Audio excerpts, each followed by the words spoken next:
And we are live now. I see Bombats in the chat. Hello, Mr. Bombats. Hello, hello. Our resident German. He's our token German. We've met the quota. We have a token German. That's awesome. Oh, come on, warm up, hands. That's the only like. I feel kind of bad. You're there freezing, and I'm in here like a t-shirt, and I got my heat on. Oh, it's all good. No. I'm tall and I have long arms and long legs, so my hands and my feet spend the middle of November until April. My hands and feet are just cold. There's just no way around it. And sure, I could keep my heat warmer. How tall are you? I've never actually seen you stand up. I peak out at about 6'4". Oh, okay. So big gangly arms and legs, and some freaking my feet. Yeah, I always took you for. I mean, obviously you were a bigger guy than me, but I've never actually. Again, we've yet to meet in person. So yeah, it's usually I'm usually taller than most people realize.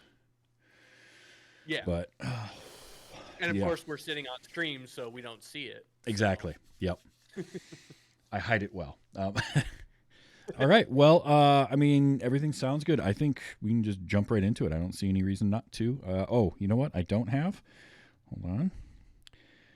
My recording could be up and running. I mean, that would be smart, right? Make sure record button. Well, I saw the Reaper pop up. Yep. I was tired earlier. And so I forgot to get things ready to go ahead of time. He's saying Groove is test. silent. Check. Groove is a bit silent. That could be on my end. No, I've got you cranked up pretty good. So let me turn up. How's this? Is this any better?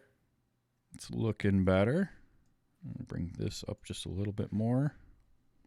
Yeah, unfortunately, this is a dynamic. This is the pod mic, so it's not the. Oh, gotcha. It needs a little bit more gain than most, so that might be why. That could be. I know I'm used to now having the dynamic mic, so I just get right up on it. Which is why I'm. Oh, there. That's coming through much better. Okay. I know as soon as I get a condenser mic for anything else, I'm just gonna I'm gonna have to totally fiddle with all my settings because I'm gonna be blowing that thing out. Oh, I used to use condenser mics, and I hated all the extra noise that came with them. Yeah. And so I was test, check. Okay. Okay. And so, I was like, okay, well, let me get a dynamic, and then it's like, well, I don't have enough gain. Yeah, I'm lucky. This one has a decent gain to it, and running it through my mixer, I got it dialed in. That's a what, 58? 57, yeah. Yeah. Well, and you got it running through a mixer. I'm going straight into my Focusrite, so. Oh, yeah, that would do it. That'll do it. Yeah, I got gifted this one, and it was like, I got her dialed in, and I got this arm put in the perfect spot. I'm like, I ain't touching that. And when I start doing more YouTube content, I am going to get a condenser mic for that. Because I'm going to want to set the camera up in a different spot and not have this thing in my face all the time. And so I'm going to need something for there, but I will burn that bridge when I get there. Yeah. Oh, yeah. Audio setup. Well, streaming setup is always just is forever a work in progress. Oh, yeah. If you're not tweaking on it, are you really a streamer? Like, no. Okay. Or just I would say content creator. Content creator. Yeah, content creator. If you're not constantly tweaking with your setup in some way, whether it's podcasting, streaming, both, all, fiddling with microphones or cameras, placement, monitors. I'm gonna try this new piece and. Oh yeah, we've talked. Oh, and we talk ad nauseum in our various Discord forums on gear and what setup works and this, that, and the other thing. So. Oh yeah. Everybody's got an opinion, and most of them are right. That's the funny thing. Is like most content creators have something working for them. So it's like as long as you don't have like a super dogmatic about it, most things work. Yes. It's just does it work for you rather than someone else, like, and I won't get into it because we'll just start talking. This will become the audio talk rather than the movie podcast. So we'll save that for the post show. That's for the right. it's for the extra. Yeah, the people that pay extra can have that. And if it doesn't work, duct tape and WDW. I think you mean WD-40 will help. Yep. But yes. Oh yeah, definitely. When in doubt, duct tape. Put a little Windex on it. It'll be fine. Yep. All right. Well, I'm ready. So if you're ready, we can kick this thing off. Let's go. Okay, we are going to get started in 3, 2, 1. Friends, let me introduce myself. Peltzer's the name, Rand Peltzer. That's me there on the corner. I'm an inventor, and I have a story to tell. Yeah, I know, who hadn't got a story? Well, nobody's got a story like this one. Nobody. Okay, let's go. Let's go.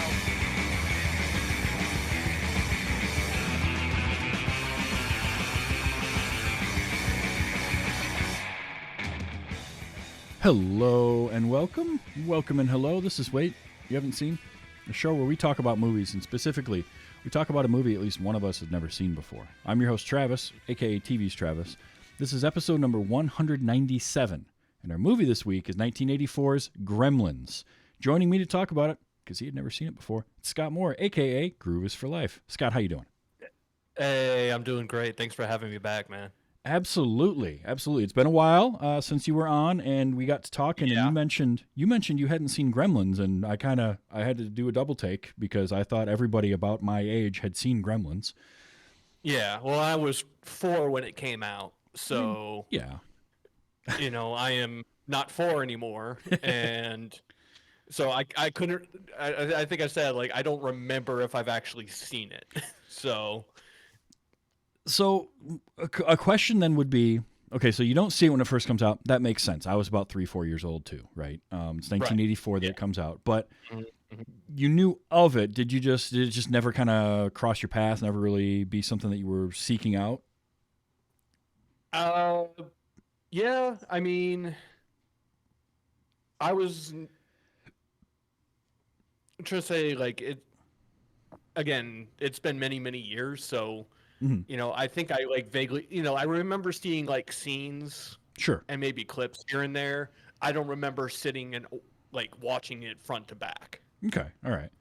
So so that I can see that happening. Essentially, I haven't seen it. Like I know we all know the Gremlins lore, yeah, and everything, and there's some memorable scenes that are still referenced to this day. But I don't remember like sitting down and watching it. Okay. Well, it was released in 1984. It was written by Chris Columbus, who went on to create, write and direct Home Alone, and it was directed by Joe Dante, executive produced by Steven Spielberg. So this had some clout behind it. Some people that were Joe Dante was relatively new in terms of directing. He had done The Howling prior to this, and Piranha were his two kind of major movies before he made this one. And Spielberg, of course, had been around for a little while. In fact, Dante and Spielberg worked together on his segment of the Twilight Zone movie. Joe Dante had directed part of that, and so then they decided to work together. Chris Columbus had worked with... he wrote this, and then he also wrote the screenplay for The Goonies the next year. And so we worked with Spielberg, who produced that too. So they just kind of all mashed together and made this thing. And what I want to know is, what did you think of it? It was such an 80s movie. I think it's the best way to describe it. Yeah. It had all of the 80s traits that all 80s movies had, which was kind of a trip to watch, to sit back and watch through, and I took plenty of notes, but it was just it was just the the weird kind of like, it's meant to be like, when I looked it up, looked it up afterwards, it's described as like a dark comedy. Yep. And it really straddles the line between kind of a horror movie and a Christmas movie, which was part of the reason, we decided on this, because we're right around the corner from Christmas. Mm-hmm. And Bombat's even mentioned, I feel like it was on Germany at least once per year since it first aired. It's probably been on syndicated TV in America for every year. It's probably one of those movies that's always played at Christmas time. Yeah. So, but there are so many elements of it it's like you look back and you're like, wow, we got away with that. So yeah, I definitely want to dive into that a little bit because yeah, but honestly, it was very enjoyable. There was some really heartwarming moments, and I've always said, whether it be horror or anything like that, practical effects to me are always way more horrifying than CGI. Oh, sure. For sure, because they're way more visceral. Mm-hmm. It's there. You can see it, and like, especially at the time, like they are heavy-handed on whatever slime that it is. Yeah. So those things look like the alien. They look like the pods from Aliens. Yes, there were buckets of KY jelly all over that set. We know. Right, and this is supposed to be a kids movie. So that's the funny thing about it. So this movie was rated PG, and it came out in 1984. Right. Now this is one of those movies that is often mentioned with sort of, it basically created the PG-13 rating, because at the time you had G, PG, R, and X. R. That was it. Yep. Mm-hmm. Mm-hmm. And this isn't R-rated. Even for the time, it's not really R-rated because there's not a ton of language in it. There's no nudity and not really any. I mean, there's barely there's a bit of a romance between Billy and Kate. There's one kiss. Yeah, but it's high school romance. It's nothing. The only thing it has would be, and I'll probably cut you off there, is that it has some violence to it. Yes, and it does. It's cartoonish. Mm-hmm. Cartoonish gore, I would say. It's not really a gory movie, but it's very cartoony in some of the gore it has. Yeah, and it was pretty intense. This came out the same year as Indiana Jones and the Temple of Doom, which is another movie that had some intensity to it and some gore, gore effects that were probably more than. So the idea behind PG was parental guidance suggested, and basically don't just let your kids go and see it by themselves and expect that it's going to be you're not going to want to take your really little kids. And I talked about this a little bit last week because last week's movie was Willow. Mm-hmm. And Willow's also falls into this same category from this era. This was an era of films that did this, though. Like Gremlins isn't the only one. Gremlins, there's Indiana Jones, kind of straddles that line because again, it's family. They're family friendly in their story, but they can have intense imagery. Labyrinth, The Dark Crystal, Willow, The Goonies, and again, all of these. And again, a lot of it is the intensity of the practical effects more than anything. Oh yeah. I remember the Indiana Jones, the guy's face melting. Yep. Willow, you have the pig transformation scene. You have all these scenes that are like, wow, this is really kind of horrifying to watch. This is a horror aspect, but it's not a horror movie. But I am of the mind, and again, this is something I've brought up before, is that I don't think it's a bad thing to have stuff like that in a movie. Now here's the thing, if you're a parent, you should be able to read your kids fairly well. Kids, I think a lot of parents don't give their kids enough credit for what they can handle. Now, I'm going to sit here and say, I saw a lot of these movies as a kid. And to this day, my mom will say, I shouldn't have let you see some of those movies when you were that young. And I turned out okay, but it's not one of those, well, I watched that stuff when I was a kid, now I'm just fine.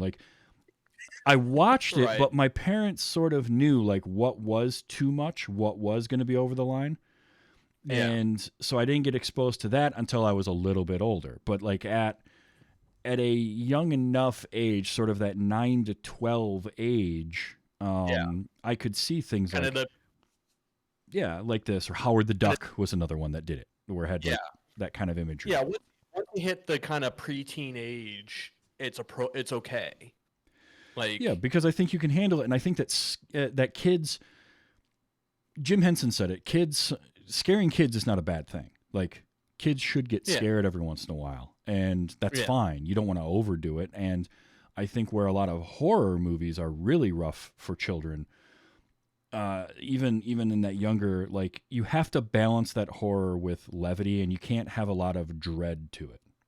There has to be it has to be like cartoonish and a little more lighthearted, and you can still have horror elements in something.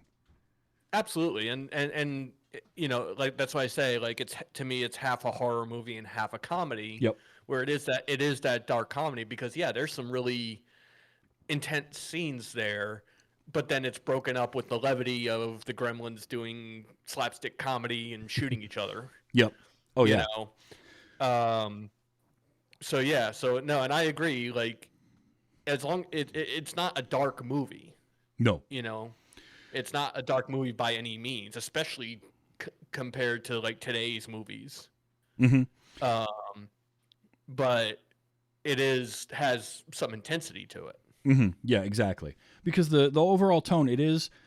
I throw this into my alternative Christmas movies category. It's a Christmas movie, but it's not your traditional. It's not It's a Wonderful Life. It's not. This is the Christmas movie for the Hot Topic crowd. There you go. Yeah, that works. I think the people that love Halloween and love horror and love that whole thing, they usually, because they get left behind, because it's most Christmas movies and shows are the Christmas season, everything's great, no problems, and this is like Christmas is not wonderful for everyone, and there's some dark things in, again, not just in the scenes, but some subjects that get touched upon but not really explored, which is kind of interesting. Well, that's something I'll mention, that this was kind of the movie of hanging plot threads. But when we talk about intensity, so this is on my brain. I got to talk about this one. The kitchen. The scene in the kitchen with the mom is an example. God. Oh yeah. Of this is something that happened in 80s movies, especially even 80s family friendly, and I'm going to put that out there. She comes into the room and she uses what is essentially an open-topped blender on one of them, just spraying Gremlin everywhere. She goes She goes hardcore and just like psycho stabs the one with a knife. Yep. And did you notice in the background after she did that, when she turns around to the one that's by the microwave, did you notice in the background the Gremlin? Because I probably didn't.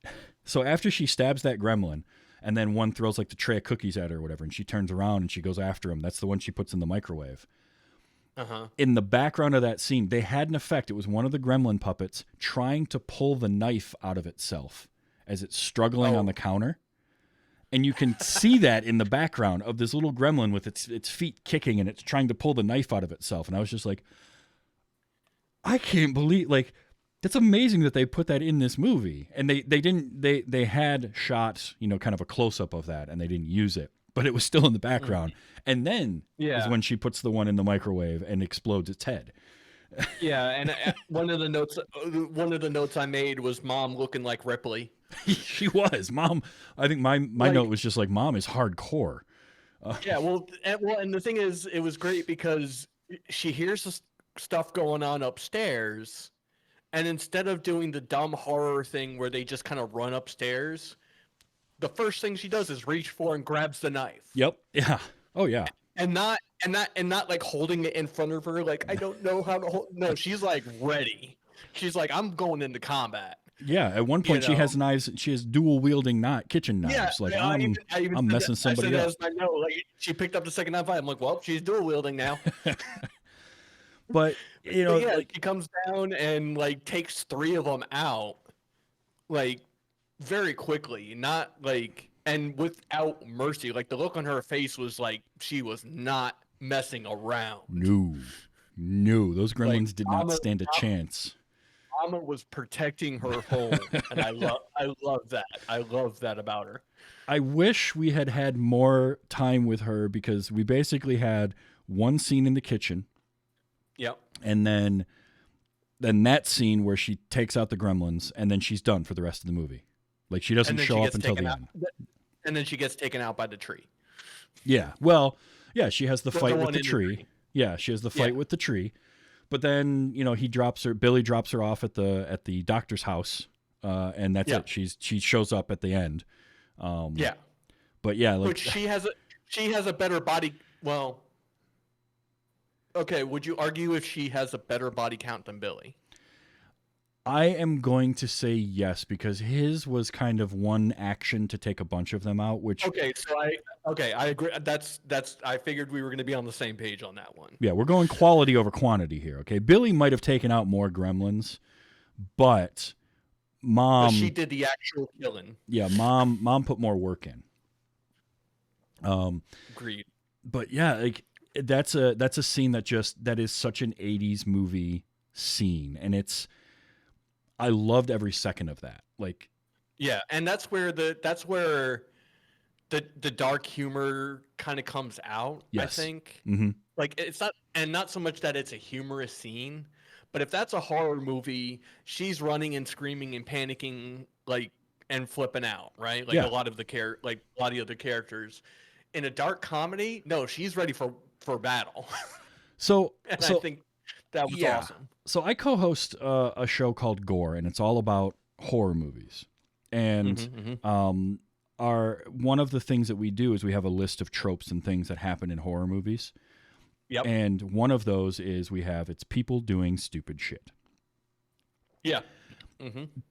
That doesn't apply nearly as much in this movie because the characters in this movie do not make a bunch of dumb decisions.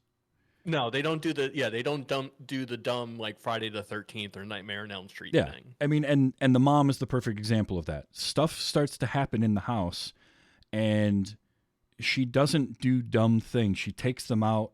She got tackled by the tree, but she didn't know that the gremlin was hiding in the tree.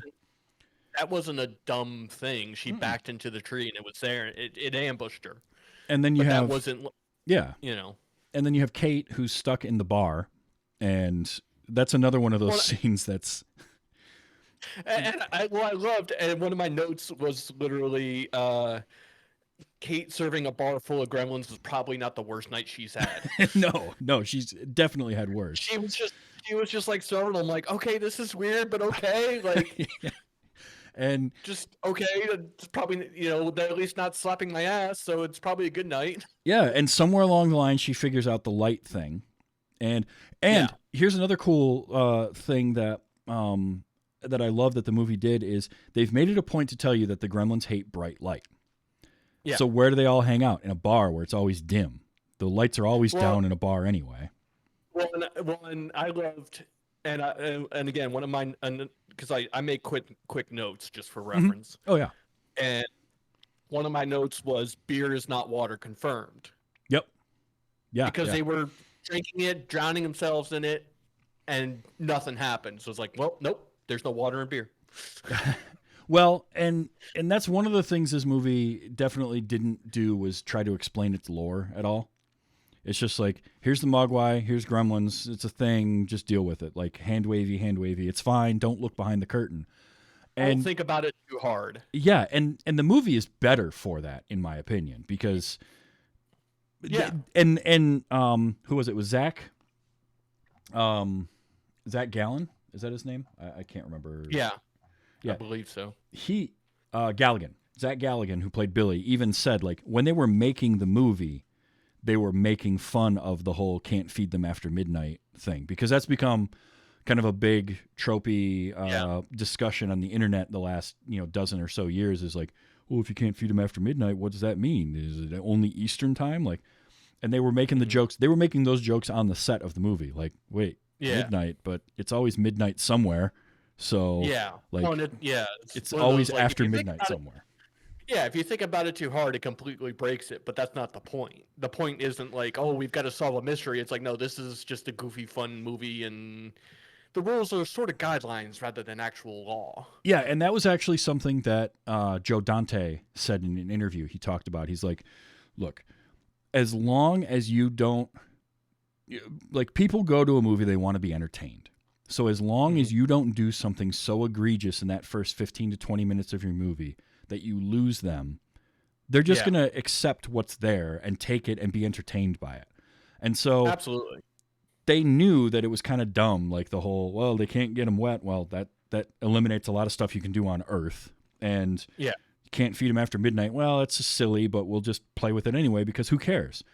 So like it just works. You just run with it. And it was great. Ace Moon 3 says, I'm still surprised people take notes for this show. The reason I take notes is because I have CRS, which is can't remember stuff. Yep. So that's why I took notes. I take notes every single time. But yeah, it's so then you get that wonderful scene in the bar though, where here's Phoebe Cates and she figures out the bright lights thing. I think it was the match. Yeah. And no, I think it was a mirror. Something tipped her off that I think one of the bar lights like went off or sparked or something. Okay. And that was enough for her to figure out that like a flash of light would help. And so she gets herself mostly out of that situation with the camera flash, which I thought was great. And at the very end, she doesn't do the whole like, the flash stops working for whatever, because Polaroids only had a certain amount of flashes and batteries probably die. Again, horror trope, battery dies at the most inopportune time. And she just like dodges out of the way and keeps running. Yeah. Yep. Just like she doesn't stand, like she realizes it doesn't have a good aim. So like when it goes to shoot, she just ducks out of the way and then I'm out. Then runs right out the door. And that whole scene, by the way, is just great with all the gremlins because you just see. They must have had so much fun with all those puppets. I did hear that there was a lot of, I mean, anytime you're doing a lot of puppet work, it can be taxing. I imagine. And they were originally going to do most of it stop motion. And there's one stop motion shot in the movie, and that's with the group of gremlins coming down the street. And that's the one stop motion shot, but they were going to do it stop motion. The one guy said, well, let's do puppets. The studio at one time wanted to try and use trained monkeys, like spider monkeys, in masks. Oh, God. So here's how that went down. They tried to have monkeys as the gremlins. They put the mask on the monkey.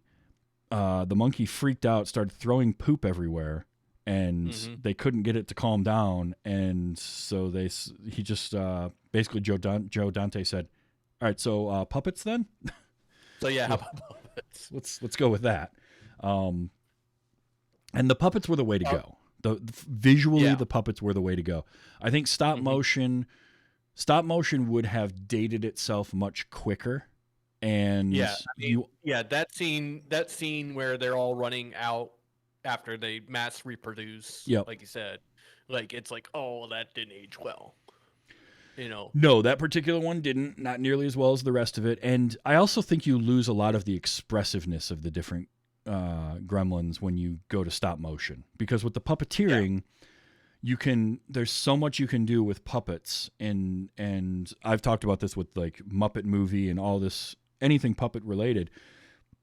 Puppets can have so much personality to them. And so you can make, I mean, case in point, this movie has Gizmo, and then Gizmo reproduces 5 gizmos, right? So with the exception of the one gremlin that's got the stripe, the one they named Stripe, that's got kind of the mohawk, all of them look the same. Right. but you can then give them all personalities just based on what other things you dress them up in, and then how you puppeteer them. So that was super great. You had all the different ones. You had the Flasher. You had like the Humphrey. You had the Humphrey Bogart. Oh, I love that. That was so good. You had the scene of them playing poker and then shooting the one guy. The one who's cheating. You got the guy playing the gremlin playing poker, and he's got like aces all over himself, hanging off of his ears and stuff. Oh, I love that.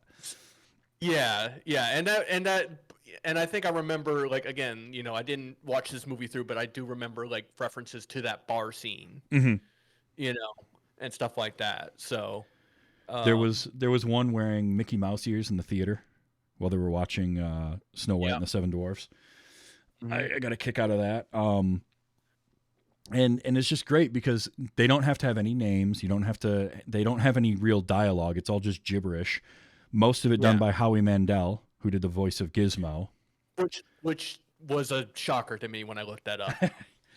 I knew it because I'd read it before, but also not that long ago, I rewatched an episode of Bobby's World. And the Gizmo voice, like the character of Bobby that he did for that show, definitely started off with Gizmo. And he was doing that kind of baby voice in his stand-up at the time. So yeah, because I used to watch Bobby's World as a kid. I remember that vividly. And I don't know if I would have picked out Howie Mandel just on Gizmo alone. Like I had to watch it on Amazon. That's the only way I could find it. So like I would pause it. I'd pause it to make the notes, and it'd pop up with the actors, which is, Yeah. So, but when I saw that, it was just like, now I see where Bobby came from. Yep. But still, it was like, oh wow, because I was looking through the doing a little bit of research, looking through the actors list. Yep. There wasn't a lot of big names to it. The one other character I recognized was Judge Reinhold. Yep. As the junior VP. Yeah. Who shows up in two scenes and that's it. Nothing happens to him. There again. So this movie was the movie of 1,000 dangling plot threads. Like Judge Reinhold's character is in the beginning of the movie, and they're setting him up as like this rival / bully of Billy's. Yeah. Like sort of a frenemy, but not really. Like he thinks they're friends, but Billy can't really stand him. And then he just disappears for the rest of the movie. He's just like, well, he's gone. And he does the thing. He asks out Billy's crush. Oh yeah, he asks out Kate. Yeah, he asks out Kate, and his big pitch was, "I've got cable." It's in 1984, man. That was a big deal back then. No, and I said cable was a selling point for the date. This is pre-Netflix and chill era. Yeah. Yep. I mean, Judge Reinhold is great, and it's a bummer that he wasn't in more of the movie, but the couple of scenes he in are super fun. So you've got Zach Galligan. This was like his first film, and he was young. He was like 20-ish or so. Phoebe Cates had been around for a little bit. She had done Fast Times at Ridgemont High a couple years before this. In fact, there was concern apparently at the studio that she wasn't going to be wholesome enough because of the whole Fast Times at Ridgemont High and going topless in the movie. That her image wouldn't be wholesome enough for this movie, and I think it was. Right. I want to say it was Spielberg was like, "Nah, she's fine. Don't worry about it." And she's great. Which is probably, and it's probably why she was dressed up in like the little house on the prairie dress. In the when we first see her in the bank. Yeah, the very conservative bank, like with the poofy, with the full neck and the poofy shoulders, and it's like you're not even seeing like a wrist there. Like the costuming for the bank was crazy. Like Billy showing up to work and he's got the shirt, vest, sport coat, and then he puts his clip-on tie on, and I was like, oh boy, if that doesn't scream 1980s, I don't know what does. The clip-on tie, because I definitely had a couple of those. Well, when I was real young. And when I said earlier, how like this is a quintessential 80s movie. One thing about 80s movies, like villains, and I don't say the Gremlins are the villains here. They're the antithesis, but they're not really the villains, so to speak, other than maybe Spike. Or not Spike, Stripe. Stripe, that's it. And this is like after kind of the opening scenes of how we get Gizmo in the first place. Yep. We had Miss Daigle show up. Boy. And the first thing it's like, okay, this is obviously a bad person because she's carrying a snowman, like a giant frosty snowman head. And her face is all twisted up, angry, and like she's just shouting at people and being rude and being nasty to everyone. And the first thing she does is literally threaten to put a dog in a dryer. Yep. Oh, I mean, immediate way to make me hate a character is have them threaten an animal. Like, she threatens that dog. It's like, okay, and not only like it's not that she pulls him aside and threatens him. No, it's right in front of everybody. Like, she does it right in front of another guy, and the dude's like, "Yeah, that would kill her." Like, yeah, that would kill the dog. Like, what? Are you kidding me? Yeah, that was. She is definitely she's very much like the Ebenezer Scrooge Grump, richest person in town. Which again, another plot thread that they sort of.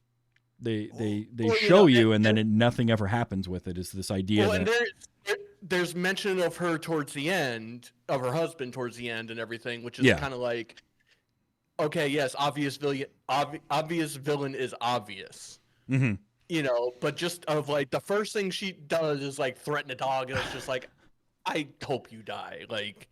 Yeah, so then later on in the movie, when we have the scene where the Gremlins attack her, you don't feel any remorse whatsoever for the fact. No, that's and I'm sure you've talked about it with like Nightmare on Elm Street. That's when you're cheering the villain, you're cheering the bad guys on. Mm-hmm. Yeah, you're just like, yeah, kill her, please kill her. Like most of the people that the Gremlins attack don't really deserve it. I mean, you've got Dick Miller played Mr. Futterman. And Dick Miller is a veteran character actor. Joe Dante would put him in a bunch of his stuff. He was in a bunch of Roger Corman movies. He would show up and he would be that guy. He was just a guy in everything. And sure, he's a little xenophobic and like, I don't like foreign cars. I don't like foreign, but he's mostly harmless. He's just like this cantankerous old man. So he doesn't deserve so much. Yeah. But like, no, Mrs. Deagle, that lady can get launched out the house. God, no one's crying for her. No one's crying for her. Did you notice when the Gremlins are coming up to her house, it's got the Deagle Realty sign out front? And the hours of operation were 10:30 to 11:15 a.m. Monday through Friday. Her business was open for 45 minutes a day. It sounds about right. I don't know why, that just made me laugh this time. Well, and of course, and again, and this is where the Christmas thing comes in, because like she encounters like this woman in front of the bank who's like, my husband just started working, he's not getting paid, can you help us out on the rent? And so she's like, the first thing, she says like, now you know what to ask for Santa. Well, that too, but even before that, when she says, myself and the bank exist for one reason, to make money. Yeah. So that's that Christmas, in every Christmas like cartoon, there's always the banker, yes, or the rich socialite that's like trying to ruin Christmas for everyone. Mm-hmm. Yeah, definitely. And that was her. And what you realize when you watch this movie and watch it a couple more times is it is a satire of a lot of Christmas movies, and it's sort of It's like, and they play the clip from It's a Wonderful Life during the movie, which is actually one of two movies that they play in this that was directed by Frank Capra. So nice. He directed It's a Wonderful Life, but he also directed the educational movie that's playing in the science class about the heart. Yeah, that was directed by the same guy that directed It's a Wonderful Life. Interesting. Which is a fun little bit of trivia, but like, this movie is sort of taking all of the things that were in those kinds of movies and putting them in this. And so when I say this is the movie of 1,000 dangling plot threads, it's because they're kind of like they put Mrs. Deagle in here to make fun of that richest person in the small town trope. Right. You know, Right. they make mention of how she's like buying up leases, but there's no reason for it, and they don't go anywhere with it. It's just like these movies always have that. Yeah. Evil person is evil. Yep, exactly. So you have like the trope of the enemy rival guy at the bank who's the young up and coming vice president, and then you don't do anything with it. But that's Judge Reinhold, and he gets to show up for that. It never appears again. Yeah, you've got the useless cops, right? The sheriff and his deputy. Mm-hmm. Did you recognize his deputy? I didn't. That was Jonathan Banks that played the deputy. He has gone on to have a career in things like Breaking Bad. He's been in I remember him being in episodes of like Highlander and all this.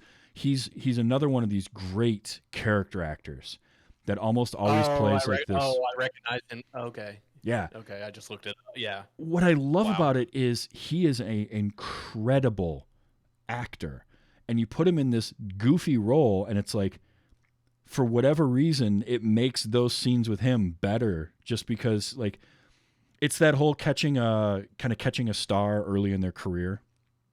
Mm-hmm. And you can sort of, when you go back and watch something with a young Tom Hanks where he's not the lead, and you see him and you're like, oh no, that guy's good. Like, or you see that actress, she's going somewhere because she just got it. There's something to them. And that's what I see whenever I watch this, and I remember Jonathan Banks is in this.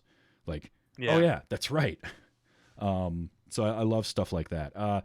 Hoyt Axton as Randall Peltzer. He's actually better known as a songwriter than he is as an actor. He did some acting. He was in was it National Velvet? No. No. Not National. It's another horse movie though. Black Stallion. Black Stallion. That's what it was. Where he's the dad in that. But he was he's more known as a songwriter. Like, he wrote, in fact, probably the song that you would know the most that he had written is the Three Dog Night version of Joy to the World. The Jeremiah was a bullfrog. Okay. That was Hoyt Axton. And he did a bunch of stuff in the kind of 60s, 70s. He reminded me of, go with me, see if you get this from me or not. Jonathan Winters. I got this like Jonathan Winters feel from him, or like if the character were more involved in the story, you would cast John Candy. Yeah, oh yeah. That kind of thing. It was definitely, you definitely had like, I don't want to, and I don't mean this in the way it's going to sound, but you have kind of the discount Christmas actors. Yeah. And not that they're terrible, but like you said, you don't have John Candy, you don't have the big names for this, but that's okay, because they fit the role, they do very well, and they bring something different. If like you said, if it was John Candy, it'd probably end up more of a comedy movie. Yeah, and he would be more prominent in it. Even in 1984, you'd have more. John Candy was well known enough by that point. You would have him in the movie more, because basically the dad is in the beginning of the movie. He brings Gizmo into the house, and then he's like, "Well, I got a convention to go to," and he leaves. Well, and again, and he's the helpless dad role. Yep. Where he's an inventor, but all his inventions are kind of terrible. They're not destitute. Like, no, it's not like, because in most movies that character is just either a complete bumbling fool, or they're just completely destitute. Yeah, they're penniless. That's a Chris Columbus thing too. Like, Chris Columbus has something with inventors, because he also wrote Young Sherlock Holmes, and if you've ever seen that, there's a character in that is the same kind of failed inventor. Like, he's got all these crazy ideas for things that nobody would ever think to invent. And it's like, there's just some, Chris Columbus likes inventions, I guess. But yeah. Well, and you can see where it's funny, because with the inventions, you can have reasons for stuff in there. Like we said, there's now a reason for an open blender. Yeah. Yep. Which we know as an open blender now because that's a thing. But in the 80s, that wasn't a thing. Yeah, or the peeler juicer. Or the peeler juicer. But that's how you can set up that scene of like, well, he made an invention that, would be an open blender. Well, there's a guy sitting in the blender. Okay, blender turned on, kills the gremlin. Absolutely. Otherwise, you've got to do a whole thing of like the mother trying to open the blender and stuff. It just makes for a better setup, and just having the gadgets around the kitchen sets up that scene. Yep, he makes weird, quirky gadgets, so it makes sense they'd have like just plot convenient, quirky gadgets somewhere in the house. Right. I do wish we had gotten somebody attack one of the gremlins with the auto hammer, or the spinning, the high-speed fly swatter would have been a good one too, which was just 4 fly swatters attached to a regular power drill. Spinning. But and I love that scene because he was just like casually playing with these things, and like, talking. And it's nothing. It's like nothing for his wife and son to have this going on. It's a nothing burger. It's a nothing, and it's also not a like, oh my dad, you're so dumb. Like in like a National Lampoon's, it would have been like, oh, your dad, your inventions are dumb. So here, okay, this is a thing that this movie does that I absolutely love, which is this family. Number one, it's just mom, dad, and one child. They don't have a brother and sister or anything like that. Yep. But they are just a happy family.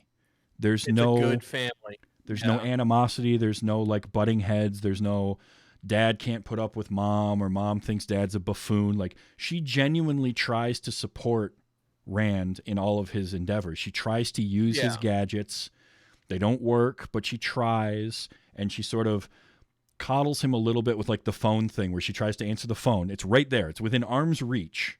And she still tries to answer it with his thing. It doesn't work. And then when she picks it up, she's like, no, I was just out on the back porch. It's fine. I'm sure it works. The Amazon device before the Amazon device.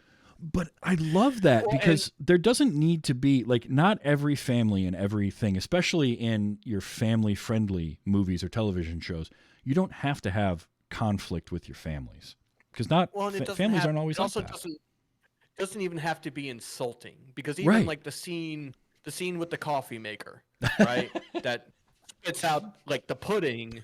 She's like, oh, you can tell she's being sweet about it, but even he's like, well, I don't know. I guess I could serve this just, like you can tell he's not like, he realizes it's not perfect, but and he's not self-deprecating about it, but he's also not like blindly like my inventions are perfect. Yes, he understands that there are issues. He's not deluded, but he also isn't down on himself for anything. Like, he's trying, and she's trying to be supportive, but I just love it. I don't think we can drink this. And he's just like, starts to spoon it, and he's just like, I mean, I don't know what's wrong with it. And then they just laugh. They have that moment, and they laugh it off. They laugh it off. And like, that is a married couple. That is a couple that have been together we don't need to have married couples always be at odds. Like Futterman and his wife, when they're sitting there watching the TV, like, that's your tropey married couple, right? Where she says something and he's rolling his eyes at her and all that. And I just like having the family at the center of the movie just be caring for each other. Like, it's funny because when you think about it, you realize that originally they wrote it with Billy being much younger. Like, he wasn't 18, 19. He was, he wasn't out of high school yet. He was like Corey Feldman's age in the movie. Yeah. Because, like, number one, he's friends with the Corey Feldman character. And part of that was, I guess, they had cast Corey Feldman and then they decided to make Billy older. So they just kept it anyway. But also, like, when his dad is in Chinatown and he's looking for stuff and he's like, I need to get a gift for my kid. And it's like getting his kid a Mogwai seems really odd to get for like your 19-year-old son who's still living at home, who already has a dog, and you're going to get him yet another pet. So it felt like, but the Mogwai felt like the type of gift you would get for somebody who's like 12 or 13. Yeah, probably. And just sort of the way some of the scenes are written, you're like, yeah, okay. So originally he was a younger kid, and they aged him up, and they just kind of left it as it is.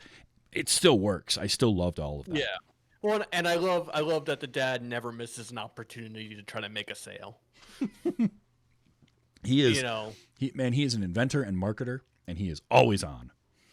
Yeah. And I love the bathroom buddy. The bathroom buddy is a great little thing. It's it's the most pointless.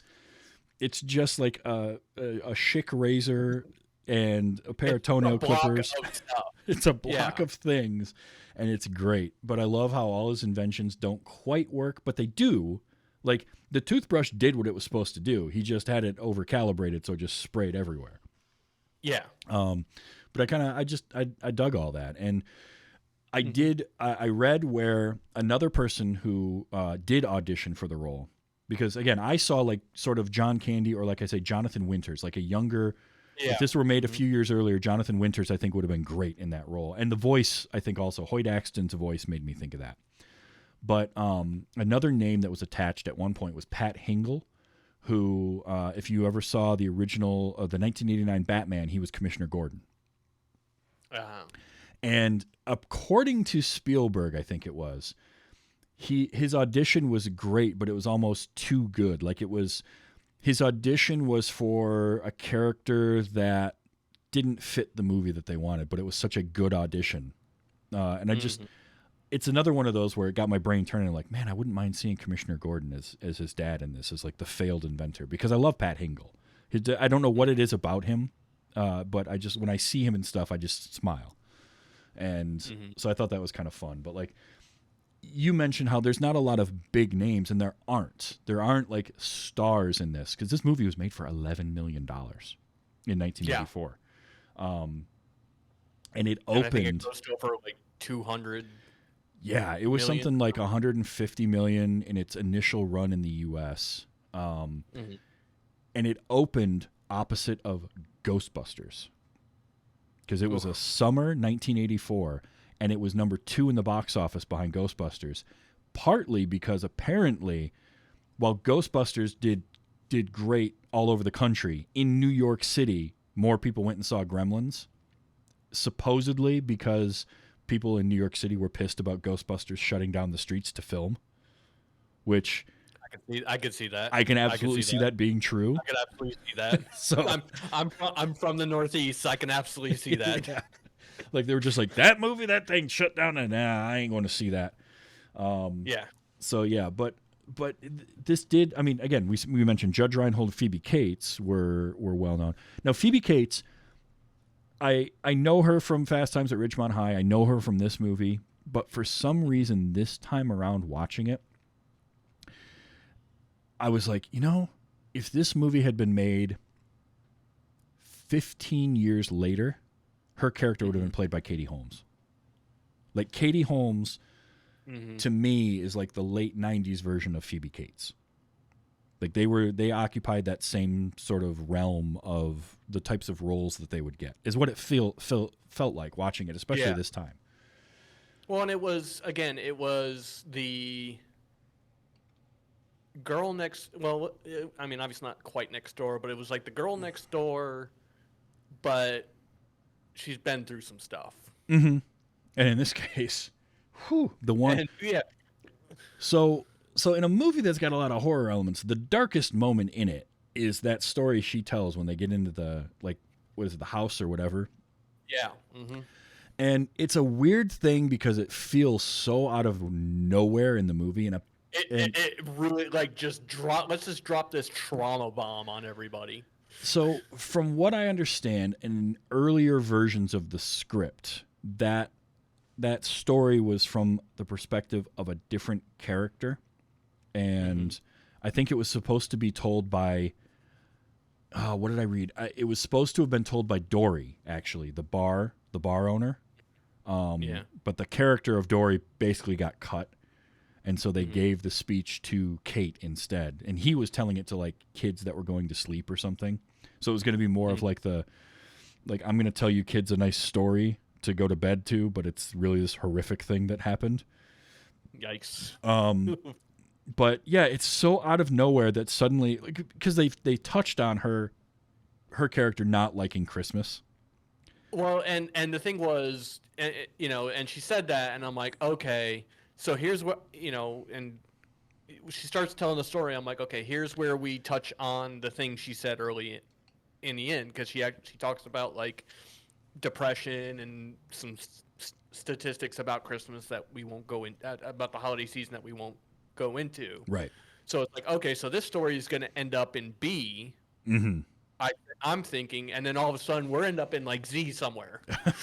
Yeah, because she tells the story of like as a kid waiting for her dad to come home on Christmas Eve and him not coming home, and then not coming home Christmas Day, and the fire. She goes to light a fire a couple days later as her and her mom are like can't sleep and can't eat, and it's cold, and she goes to light a fire and she smells something, and the fire department finds her dad in the chimney. He had tried to climb down the chimney dressed as Santa Claus, slipped, and died. I was like, wow. Like, oh, just hit me with a bat. Like, oh, this movie, which, at parts of it I'm laughing out loud, and then they bring you that, and it's just, it's a bat right to the stomach. And then they go on. And that's it. And then they just kind of, and then I can't remember if they walk off screen or if they just cut away from it. And it was just like, okay, no, we're not going to talk about this anymore. We're just going to put this away. Yeah. Well, that happened. Anyway, back to the Gremlins. Pretty much. It was like, wow. Okay. And back to hijinks, because that was dark. Oh, but at the same time, like, this movie isn't the same if it doesn't have that weird left turn happen in it. And that's... Well, again, this is just that 80s thing of just like 80s movies. A lot of 80s movies, and not even, I can't say like movies today are the same, but it's just like 80s movies would just have plot points and have things happen, and then we're just not going to touch that again.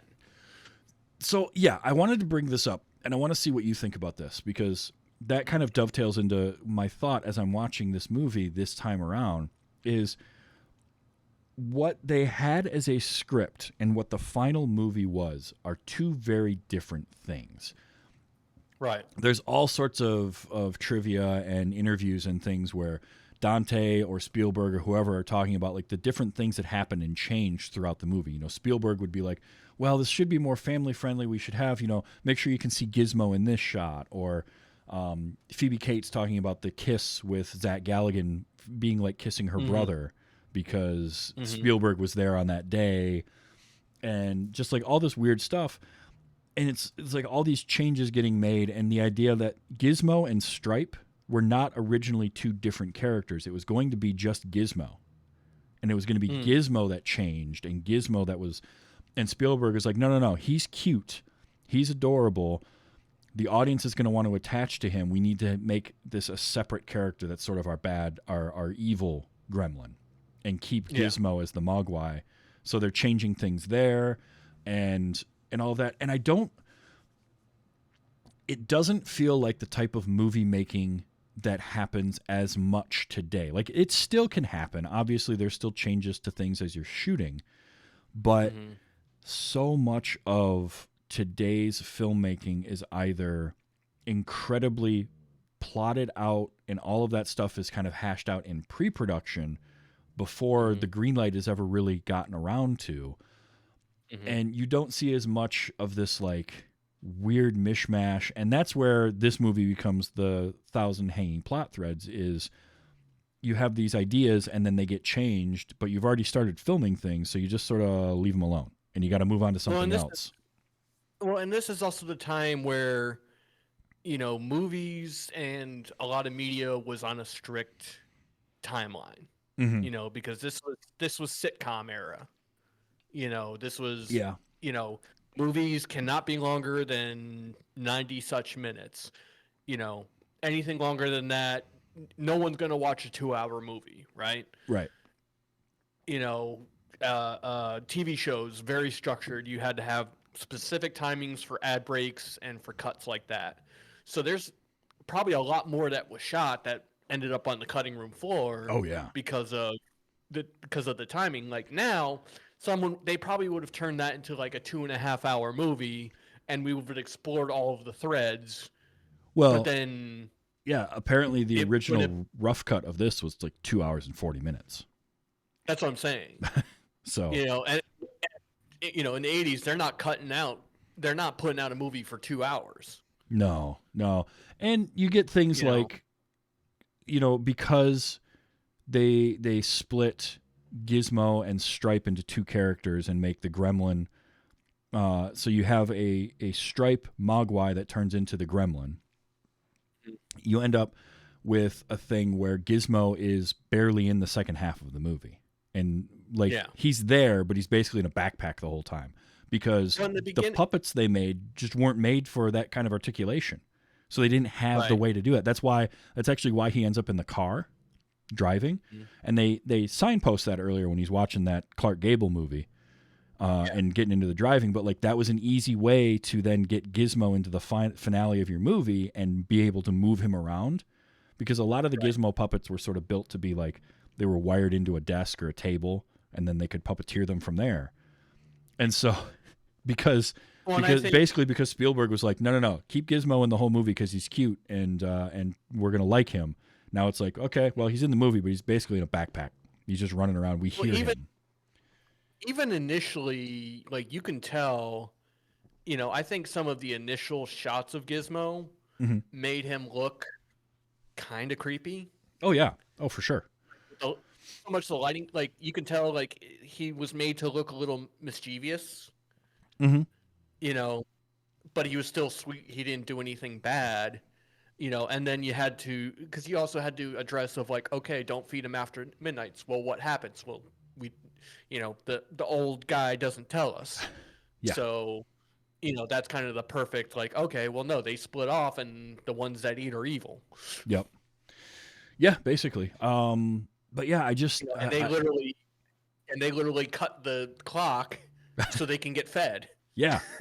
Well, and that, I guess, I don't know enough about the lore that's been expanded by people, but there's supposedly two sort of different versions of the Mogwai, and like it's rare. I'm going off of what the movie showed. Yeah.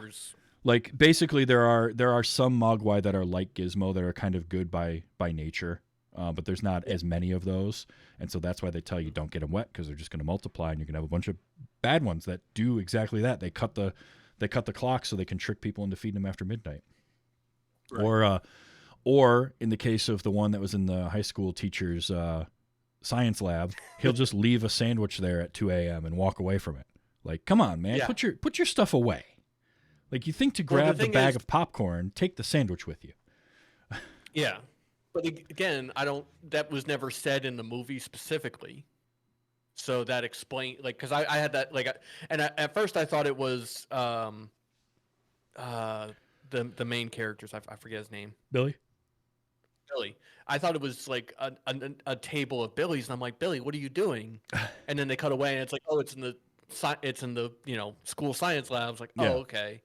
And because Billy didn't tell him specifically, like, like he showed him what happens if you get them wet and the one pops off. Yeah. But he doesn't say. I don't recall anyway him saying like you can't feed them after midnight. Oh yeah, no, he definitely didn't say that. It makes sense that the doctor just be like, okay, like he took the bag of popcorn because he was going to finish that, but he's like, I'll get the. Yeah, I'm more like, don't leave a sandwich just out unwrapped like that overnight. You're not coming back until the next day. That sandwich is going to be stale anyway, so you're not finishing it. Like, right? Come on, man, just throw it away or take it with you. I don't care which. Well, and I loved the scene with the doctor after it eats and it evolves, and he brings the Snickers out. Yeah. Yep. And I'm thinking, and of course I'm thinking to myself, well, you're not quite yourself when you're hungry. Yeah. Eat a Snickers. That was the first of those Snickers commercials. Was Gremlins. It was just the like early version of it. 25 years earlier or whatever, 20 years earlier. Somebody had that reference in mind. They had to have had that reference in mind. Had to have. That's so perfect.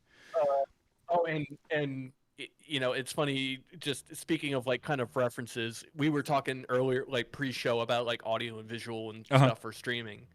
and one thing we always talk about is like gremlins in our machines. Yep. Be it gremlins in the computer, gremlins in the microphone or whatever. Yeah. And even like they made it the point of the older guy to Futterman. say like the gremlins in the machine, the gremlins in the machine. Like he has to say it like 3 times as the snowplow is like about to run him over. Yeah. Well, so I mean, the word gremlin comes from that. That's the origin of it, is basically the RAF. And I think I want to say it was coined by Roald Dahl in one of his stories, the actual term of gremlin. But it was like popularized by the RAF during either World War I or World War II for exactly that. It was things that would make machines break. It was gremlins in the machine. So that's Futterman kind of going with that. And a fun thing, the gremlin that is trying to shoot Phoebe Cates as she leaves the bar, the one that she dodges, the picture that it hits is a Royal Air Force plane. So like they were thinking about this kind of stuff when they were making this movie. They were putting this stuff in there. There is a ton of Easter eggs in the backgrounds of shots of this movie. And I will agree with you. Like, not that I've read anything, but having worked in films and small production stuff, directors think of that. Mm-hmm. Mm-hmm. 99% of people not going to pick that up, but that director thought, I'm going to put a plane there for him to shoot. Yeah. There is they put that there, or my favorite one. So the two different shots of the dad at his inventors conference where he's sitting in the phone booth that was full of cameos, and it was full of great little Easter eggs. So the first shot, he's in there, and the guy that's in the phone booth behind him that kind of glances up at the camera real quick, and he's got like the kind of tan colored weird suit and white hair. That's Jerry Goldsmith, the composer. Okay. And in the background of it, there's a guy on a motorized like wheelchair, and that's Steven Spielberg going around there. You see Rob the robot from Lost in Space come by. I knew I recognized that robot. I couldn't pick it. I couldn't I was like, that robot's from something. Yep. And I thought it was like an early Doctor Who bot. Yeah, it was the Lost in Space bot, and they even got the voice actor to come and like record or used lines of his uncredited for that. But my favorite one is the background of the H.G. Wells Time Machine from the old movie. Seeing that. What's awesome about it is the first shot you see it and all the stuff is spinning and all of that, and then they cut back to the mom and they cut back to the dad and the time machine is gone. And there's somebody looking like confused because it's not there anymore. And I was just like, oh, that is such a good Easter egg joke that 90% of people are never going to like realize is happening. But next time, that's not something that's not something you're going to see on a first watch. No, but watch it again and you will notice. You'll see the time machine, and then when it cuts back, it's gone, and there's like somebody looking at the floor like, what happened? And that cracks me up. I do remember picking out the time machine, and I do remember picking out the robot, because he was even saying like, "Wow, yeah, there's a lot of good stuff here." Yep, yeah. And he's holding his little bathroom mate thing, and there's a robot behind him, and there's a time machine. It was just like, wow. Oh, so good. My favorite though, my absolute 100% hands down favorite cameo in this movie is in the bar, and that is. Yet another of the story threads that they don't follow through with is Billy being a cartoonist in the comic. Yeah. But when they cut away from him dealing with Mrs. Deagle in the bank, and then it's a shot of him drawing, and he's got the dragon with her face on it, and the guy says, "Wow, the old lady never looked better." That's Chuck Jones.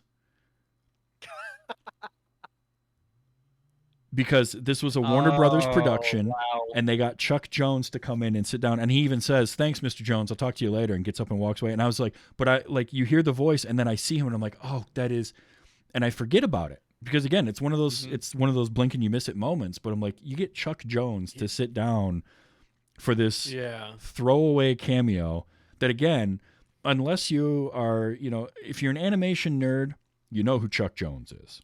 But even during that time, like, you would probably not really know who Chuck Jones looks like. Even if you would have seen his name 100 times, you wouldn't know what he looked like. And here he is, and it's so perfect. Yeah, like it's not like now where, like, you may not know who a celebrity is, but you've seen their face, and then you're like, oh, that's so and so. I read, or like the Stan Lee cameos and all of the, the Marvel series. Yep. It's like, okay, we know who he is, thanks in large part to a wider media. Yeah. But at the time it was newspapers and some TV. Yep. Cable was the big, like, selling point of, like, let's go, come over to my house. I've got cable. Yeah. Yeah.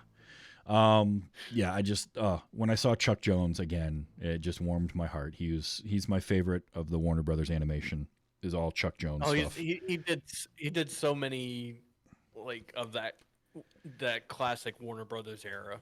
The Daffy Duck and Porky Pig cartoons that are pastiche or send-ups of, like, genres are some of the best Warner Brothers cartoons ever made. Whether it's Duck Dodgers in the 24th and a half century, whether it's the one where he's Robin Hood Daffy. Robin Hood Daffy makes me laugh until I hurt, no matter how many times I see it. It's just great. Chuck Jones just was the man. He was the king of all of that stuff, and so to see him in this movie was great. There was one thing I didn't get to. Oh yeah, no, definitely.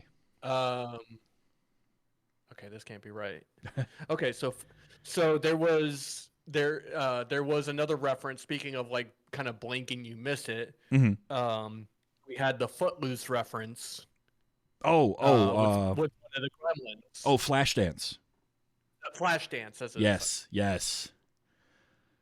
Not only that, but the song was the song they used, which wasn't Flashdance, but was the same artist that did the Flashdance song. Nice. So I that was a great one. That one's super fun too. Like that whole bar scene with all of those, because they brought in a bunch more voice actors to do all the gibberish. So, like the hard-boiled detective kind of Humphrey Bogart gremlin, that's clearly Frank Welker doing that voice, because he's got that Dr. Claw kind of grumbly voice thing going on. Peter Cullen was mixed in there somewhere. Optimus Prime is the voice of one of the Gremlins. Like, they had just a bunch of people come in and just shooting, recording just a bunch of gibberish. Oh, that had to be fun. I bet. And Michael Winslow was another one. Doing. Doing Man of a Thousand Voices. Yeah, absolutely. So yeah, it's super super fun to see all that kind of stuff. Did you catch? Again,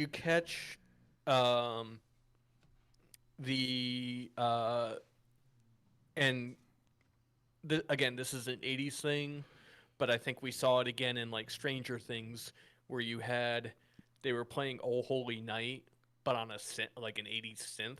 Yes. Mm-hmm. I saw. I caught that.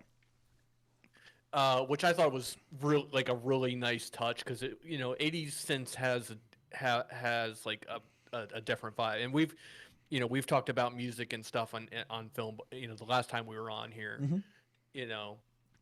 and just them playing "Oh Holy Night," but on, like, probably a Roland Juno or something like that. Yeah. Which added, like, you could tell the melody, but added that layer of creepy, but not too creepy. Right. The music in the movie overall, like, it fits the different scenes. Like, there's moments where it feels like almost like TV show music, and then there's moments where it gets a little bit more dramatic, and it's just great. It's super fun the way they did all that. I had to point out that one part, because that one part really, like, stuck out to me. It was like, oh, okay, that's brilliant. I also love the not subtle stuff that is on the TVs, like when he's watching Invasion of the Body Snatchers, the original They're coming 50s. for you. And You're next. then you see the pods like in the very next scene. Like I love that. That just tickled me. Oh yeah. Plus I adore Invasion of the Body Snatchers. That 1950s one with him is so good. Yeah, this movie is a ton of fun. I did capture a couple of audio clips. Audio for this was, there's a lot, but so much of it is the Gremlins, and it's just kind of like gibberish and sort of a cacophony of sound. And it doesn't make for good isolated clips. Even the yelling, there's an actual gremlin in my cab. I wanted to capture that, but it got drowned out. It without context, it doesn't work as well. But I got a couple good out of context lines that I think are pretty funny. Okay. This was a thing that 80s movies did. And I'm going to play the clip, and then I want to see how you react to it. So this was very early in the movie. You got yourself a bad case of dragon breath. Bad breath. The gong. I do remember that. It's so ridiculous because, of course, he makes the faux pas, but then it's not only does the dad say that, he immediately looks at like the Chinese dragon that's on the counter, and then you hear the gong. He's like, bad breath. Yeah. Yeah. It's one of those like, and again, it's such an 80s trope of kind of like the unintentional racist thing. Yeah. But most times it's very racist, honestly. A lot of, and it's one of those just at different times and everything like that. This time it was like, no, they didn't try, like they had some of the tropes there, but they weren't trying to be like, no one was really being insulted during this movie. So like kind of the best way I can describe it. Yeah. John Hughes using the gong every time they mentioned or brought up the character of Long Duck Dong in 16 Candles is the opposite version of this, right? Every time that character showed up on screen, you'd hear the gong. And that was very much that kind of like, that's a joke you don't write into a movie these days. This one is a lot more innocent than that, where it's like, here's Rand, and he's probably used this saying before, and he's realizing as he's saying it, oh, that's not the thing I should be saying now. And they're just signposting it with that gong. And that was the thing that made me laugh about it. It was inserting that sound effect in there for no reason other than to just make a ridiculous moment out of it. Just to give a little point to the joke, but also to keep it lighthearted rather than serious. Yeah, like he realized, oh, that was kind of bad. Yep, and exactly.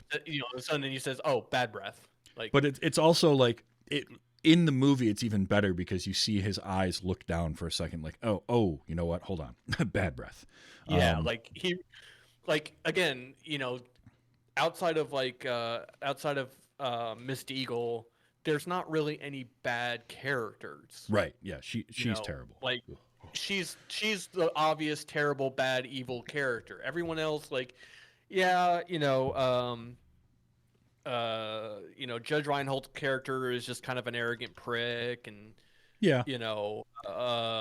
the older man's he's just a little off color, talking about foreigners and stuff, but he's not like singling out an entire culture or anything like that. And it's basically he just wants all his stuff to be made in America. Like, he's like, we should have bought a Zenith, which is that's funny because Zenith at that time was the last electronics brand that's still manufactured in the U.S. In the 80s. And like talking about his, Kentucky, what was it? It's like Kentucky Harvester. He's got his tractor that's made in the U.S., like that kind of thing.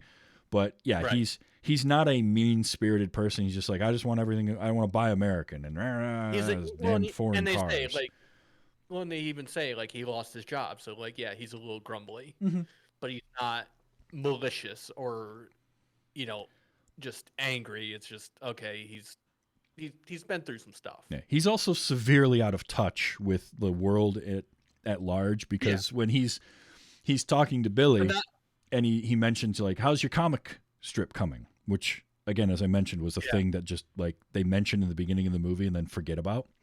But it's after that I captured this because it just made me laugh. I expect to see you in the funnies any day now with Smiling Jack and Little Abner. Oh, well, Mr. Futterman, they don't run those comics anymore. Like, he's making reference to a comic that in 1984 probably hadn't been in a newspaper in 30 plus years. Right. But at that point, and this, Little Abner, even I was like, wow, Little Abner, that's an old reference.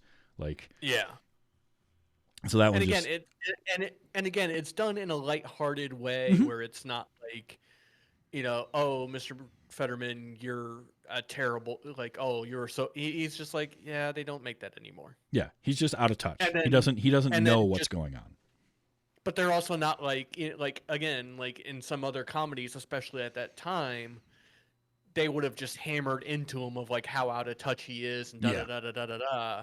And here it's just like, oh, okay, well, you're still sweet. Okay, I'm gonna go. Yeah, and even later when he's at the bar and he's all plastered, and Kate gets him out of the bar, and he goes to get into his tractor and drive it home, and she stops him, and she's like, maybe you should walk home. And that's when, and then he has his drunk moment, his drunk epiphany of, you know what, I'm gonna walk home. It's a nice night. Yeah. Like, yeah. If this movie was made today, that Little Abner scene would end with "Okay, Boomer." We've referenced this line already, but I got it, so here we go. Yeah. Kate, you haven't seen my new apartment. I haven't seen your old apartment. What a great! I love that. That was such a great comeback. Oh, it was just immediate. I haven't seen your old apartment, and I like too when she takes his drink order, and apparently he is obviously supposed to be James Bond thing, but supposedly Judge Reinhold couldn't. Like, he kept fumbling the line, so they kept it in there, and it actually works better where he says vodka martini, shake, don't stir, because it makes him sound like that much more of a pretentious, clueless nut job. He's a try-hard. Yeah, he sounds like a try-hard. Like he's going to quote the line, but he's going to quote it wrong. Well, and again, and we touched on it with the mother too. Like neither the mother or Kate are the tropey damsel in distresses. Not at all. That you typically get. Like, the mother, we said, like, has the more quality body count, and even Kate gets hers. Plus, I mean, shoot, Kate works at a bar as a waitress. Like, she's tough as nails. And that's what I'm saying. Like, she's serving the Gremlins. Like, well, this is probably not the worst night I've had. I wish they'd tip better, but hey, it's probably about the same tips as she gets. It's true, and the Gremlins aren't all trying to play grab ass with her. So yeah, exactly. So, I did okay. So I didn't capture any of the actual like Santa Claus speech from her, but it was just the end of it where after she's told the story and she ends it with, and that's how I found out there was no Santa Claus. And then, well, now that we've done that trauma, let's move on. Like, yeah, I'm just gonna I'm gonna drop this trauma right here, and we're gonna leave exit stage right. Yep. Oh, that's how I learned. So now I've got that. Like, I can keep that sound forever. That's how I learned there's no Santa Claus. That was just one of the, that was just one of those like, okay, that was okay. Oh, I loved it. Like, I mean, and to be fair, like, what do you say to that? Right. You can't follow that up with anything, so you just like move on. And if the main character had said it, it would have sounded horrible. Of like, well, I guess you realize saying it didn't, it would have been so much worse. But the way she and the fact that she's been deadpan this whole movie, emphasized like. The way she handled Judge Reinhold's character. Like, yes. This is how she's coped with it. Absolutely. And the last one I got, and it's not a funny line. I just, for some reason, liked the way it sounded. And it was the grandfather character, Key Luke, the guy who ran the store, the old Chinese man, who they had to put in like old man makeup because apparently he just looked young. He was like 79 when they made this movie, and they had to age him up because he just looked too good. And that was a funny quote from Zach Galligan where he said he asked him what it was and expected some kind of ancient Chinese secret joke. And the guy was just like, I just don't eat fried food. But it was the way he delivered this line that just, I don't know why, I just liked it. And it was at the very end of the movie when the dad, Rand, tries to sell him on the smokeless ashtray. Yeah. And he says, yeah, the guy at the gas station was telling me about this, and it's just... I'm sure it will come in handy. I don't know why I liked that line. It's just something about it just tickled me. Well, it just made me laugh. When he wasn't trying to sell him on it. He was offering it to him as like, you know, as his mea culpa. Like, I screwed up. I was wrong. You know. But there was like a genuineness to the grandfather's reaction to it of like, oh yes, a smokeless ashtray. I'm sure it will come in handy. Like, he's genuinely, yeah, sure, I'll take this thing from you. Fine, whatever. Yeah. Well, I also got, and we didn't even touch. I'm glad you mentioned that bit because I loved how he just shows up. Yeah. Out of nowhere at the end of the movie, just bam, he's there. It's the great way to not sequel bait your movie. Because you just show, like, how do you move on from what's happened to this little town? Like, this little town has been virtually wiped off the map by these damn gremlins. And if Billy continued existing with Gizmo in his house, like, there's how do you reconcile that? So, well, here, we'll just have the old man show back up and take him. Like, you weren't ready for this. It's not like he knocks at the door. Yeah. Or anything. He just appears. Just poof, he's there. You know? It's another in the sort of, we're not going to explain anything. Just don't pay attention behind the curtain and go with it. Like, you just suspend your disbelief and go with it, and it's perfect. It works. No, and I loved it for that because it was that last kind of jump scare. Yeah, really. It's just all of a sudden like, he's there. Yeah, and then he takes Gizmo, puts him in the box, and they walk off on that awesome matte painting at the end of the movie, where it's just this beautiful matte painting as he's walking along. And apparently they had at one point, he just sort of disappears. Like, there was a glitch and he just disappeared in the film, and they were going to leave it in there. They were going to have it left in there, but they didn't. But what I did notice is the end credits just sort of pop up suddenly. Yeah. They just appear, like, you know, normally there's like a fade to black or something. So it's like, nope. They're not even going to scroll from the bottom. They're just going to show up and then start scrolling. It was strange. Yeah. But no, Gremlins is a fun movie. Like, it's definitely a don't overthink it movie. And I enjoy that. I don't need every movie to be perfectly intelligent, but this movie also doesn't insult your intelligence. Like, it doesn't ever do anything to make itself seem like more than it is. It's just like, oh, we're gonna have fun. This is a silly story about weird things. Now, Gremlins 2 takes that, I think, to an even better level. It gets more satire to it, and I'm curious to because I don't. Again, like, I don't remember if I've actually watched Gremlins 2 all the way through, or if I just remember a lot of, you know, moments and scenes. A lot of the memorable moments that get replayed and everything like that. But yeah, and like you said, like, this is a silly popcorn movie that has some dark moments and it has some horror elements, but it's not a horror movie, and it's not it's not a perfect Christmas movie, and it's funny because, that was like one of the first things I checked. It's like, okay, when did this come out? Well, it came out in June. Okay, so it was a summer movie. Yeah. It was a summer, blockbuster movie. Yep. And that was partially because Warner Brothers realized they had nothing coming out to, like, combat against Ghostbusters or Temple of Doom. And so they're like, all right, well, we'll put this out in the summer instead then. And it worked, obviously, because it made a ton of money, and they ended up making a sequel. And not only that, but making Gizmo be a Mogwai throughout the whole movie was brilliant in terms of, like, marketing toys based on the movie.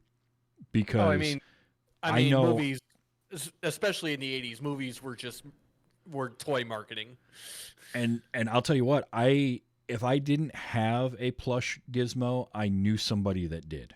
Like those things were everywhere. It was huge. Yeah. Even if you hadn't seen the movie, like you knew who Gizmo was and you wanted that I little think they thing. had it. I think that show had an animated series. There was, I do remember there being one.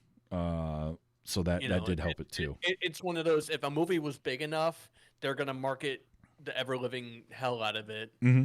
Oh yeah. You know, and from the gangbusters, opening night that they did, like obviously they it probably greenlit the sequel. Yeah, I mean, so the movie made its budget back and then a little bit. It made like $12 million in its opening weekend, and went on to 150. Now the sequel didn't come out for a few years. It was 1990 when they finally did Gremlins 2. But as Joe Dante came back to do it, so he did a couple. He did Inner Space and The Burbs, and then he went and made Gremlins 2. And The Burbs is probably my favorite of his movies, by the way. If you haven't seen that, that's a great movie. That's Tom Hanks is in that, and that one's I adore The Burbs.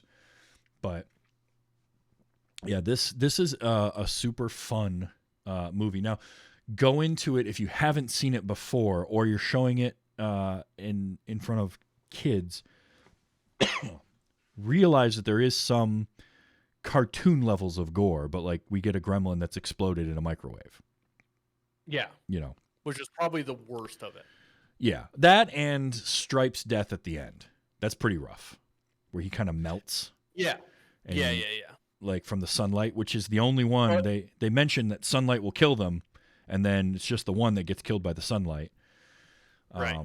But it's intense. It's end of Raiders of the Lost Ark level intense, like melting Nazi face type intensity in terms of the imagery. Well, and when I watched it, again, I watched it on Amazon, and they give you the option to either watch it in like the original, I guess the original kind of aspect ratio, or modernized. Okay. Because they say if you watch like kind of the original version, it's going to be a lot darker because films at that time were, definitely a lot darker. There wasn't the sharpness and the clarity that you have with, HD and everything today. I watched it just as a modern version, just because I wanted to see how the practical effects held up. Mm-hmm.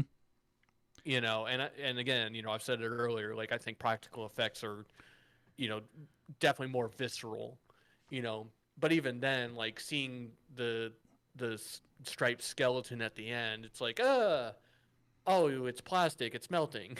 Yeah, but still, like, yee.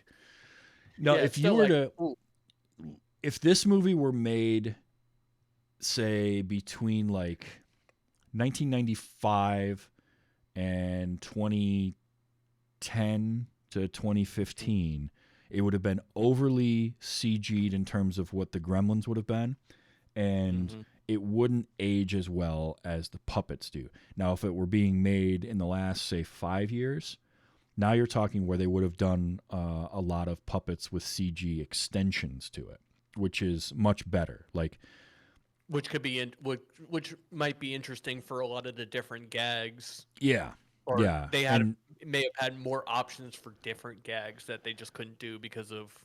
Yeah. Now there is rumor of a third Gremlins movie coming sometime, I believe, next year. I see Ace mentioning that in the chat, and I did read about that, which I'll be curious to see how they do that, because that's the thing with this movie. It's a lot of those 80s movies did it, right? Whether it was Gremlins or then Critters that came along that was basically like, oh, Gremlins did that, well, we'll do it, but just, more R-rated.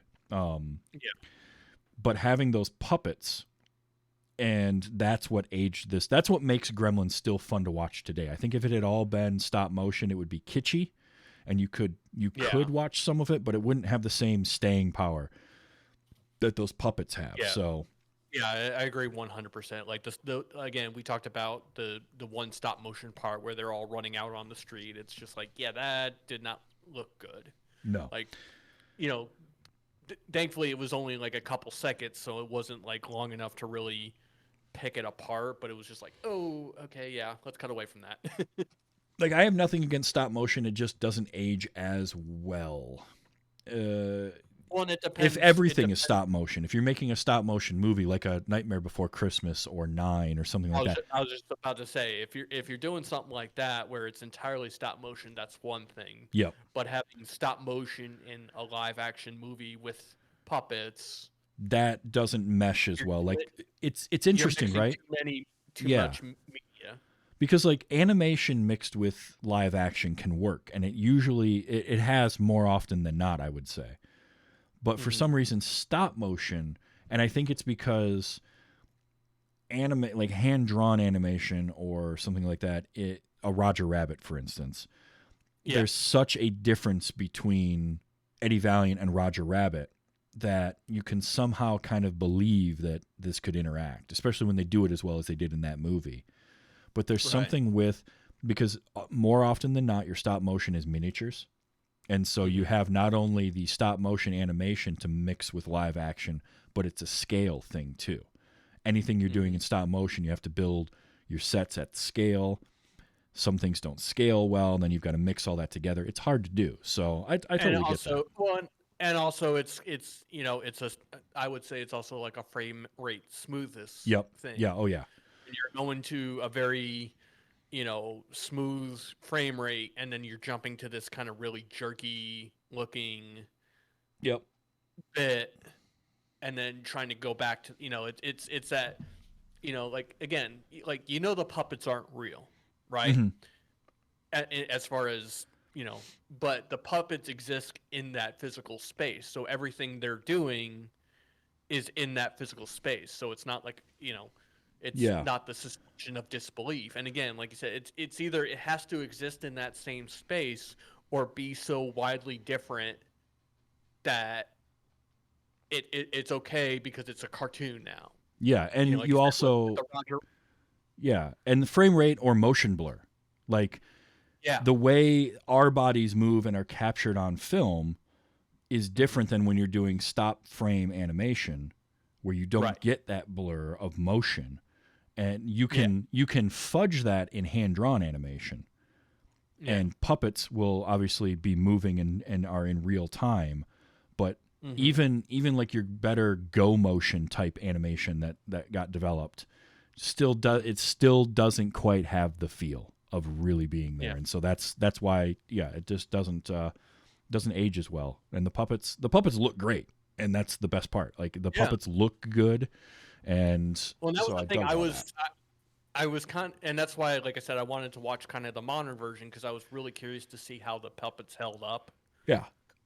And and again, this is the puppets were still very high quality. Like they still worked. I'm sure if I went back frame by frame, I'd see a hinge there or something like that. But in terms of the movie itself, like they're well done. And this is some of the best puppet work outside of the Jim Henson Creature Shop that you're going to see.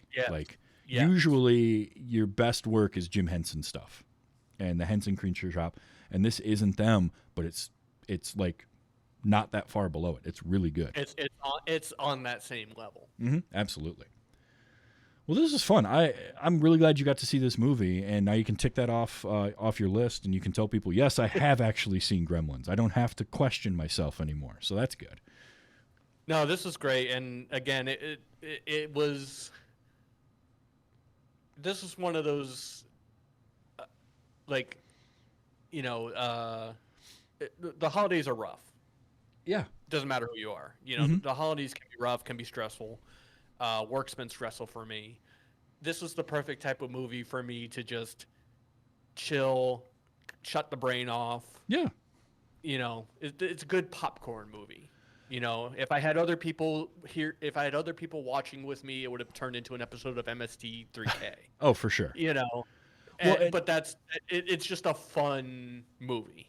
It is, and it's a perfect movie for a Christmas movie in that alternative Christmas movie sense where sometimes you want It's a Wonderful Life or you want, A Christmas Carol. You want something that's that kind of wholesome, make you feel warm and fuzzy inside, remember the Christmas spirit. But maybe you're not feeling that day, or you just want something that's set around the holiday but isn't necessarily about the holiday. You can throw something like this on.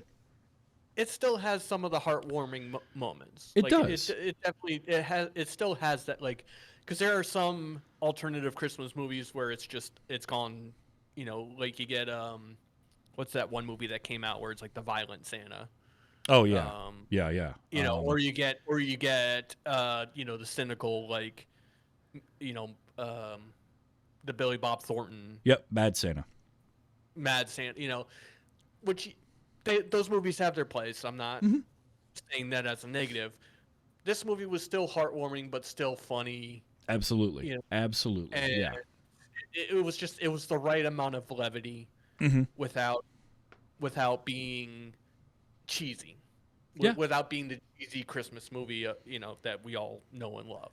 Yeah, it doesn't. A good family-friendly Christmas movie doesn't have to be schmaltzy. It can be a little bit edgier, and it can be a little funny, and it can be something different. And this is a prime example of that.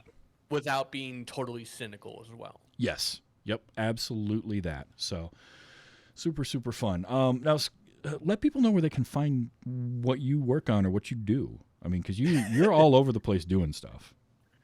I've been kind of in my hole lately, to be honest.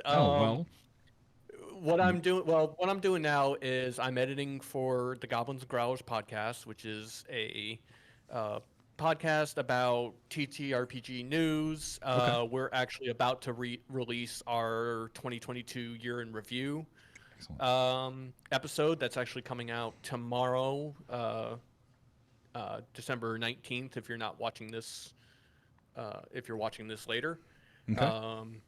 where we kind of recap.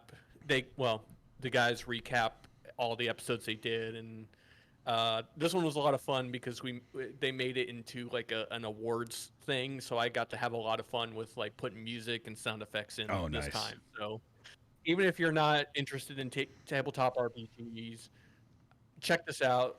The guys are great, and I had a lot of fun editing this one. My previous show, which is currently on hiatus, is the Blood Crow Stories. That's on iTunes, Stitcher, all the podcasters. I think we're on Spotify now. Okay. That's a serialized horror movie. Each season is its own self-contained story with an overarching story in the vein of like American Horror Story. Okay. You can still check those out. We have three and a half seasons. Unfortunately, our fourth season was cut due to COVID. Oh. So we're on hiatus. See what happens with that, but there's still a lot of content there. Okay. I did all the audio work for that, recording, editing, sound effects, music, the whole 9 yards. And that show, I will say, is not for kids. It's a horror show. People die. There are some great sound effects that I'm proud of that might make you sick. Fair warning. So, fair warning. Fair warning.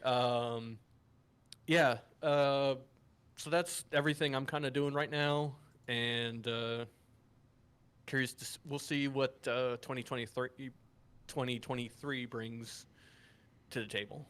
Excellent. Well, thank you for being here this week. This show I do record live Sunday nights, 8 p.m. Eastern time at twitch.tv/tvstravis. It comes out on Wednesdays anywhere you get your podcasts. If you can't catch it live, there is video on demand, or you can catch it over on YouTube. The same video is over there. It's YouTube at TV's Travis. And the show has a Patreon, so if you want to support the show in a financial way, you can do that through Patreon, patreon.com/WYHS. For as little as $1 an episode, you can help support the show. So any way that you support it, whether it's just listening to it, telling friends about it, or through Patreon, thank you so much. And you're all wonderful. It's why I continue to do this, because I enjoy it, and I enjoy having conversations like the one I had tonight with you. This was super fun, Scott. Thank you for being here. We'll definitely have to do it again sometime soon. Absolutely. Thanks again for having me on. And next week, I'm going to wrap up December and next episode and alternative Christmas movies with September, a.k.a. 9 of 12 in the chat. We are going to be talking about a movie called Sleigh Bells. Slaybelles. I know nothing about it other than it's some sort of a horror, looks like horror comedy, maybe satire. It looked fun. So she brought it up, and I've never seen it or heard of it, and I'm all for it. So we're gonna do that. That's gonna be coming up. That one will not be recording on a Sunday because that Sunday would be Christmas Day. So, but it will be coming out in normal time for podcasts. So that's the next episode coming up as I inch ever closer to episode 200 of this show. So that's awesome, man. So definitely come back for that. But Scott, thank you so much for being here this week. This has been super fun. And we'll do it again sometime soon. Absolutely. All right. And for the rest of you out there, thank you for listening. Remember to enjoy your movies and let's be excellent to each other. This has been Wait You Haven't Seen It.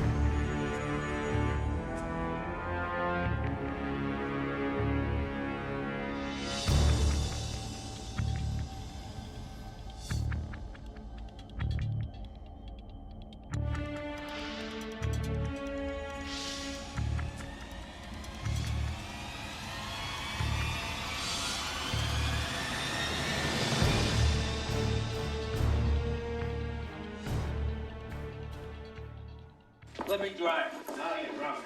You always get to drive. Because I'm the sheriff, asshole.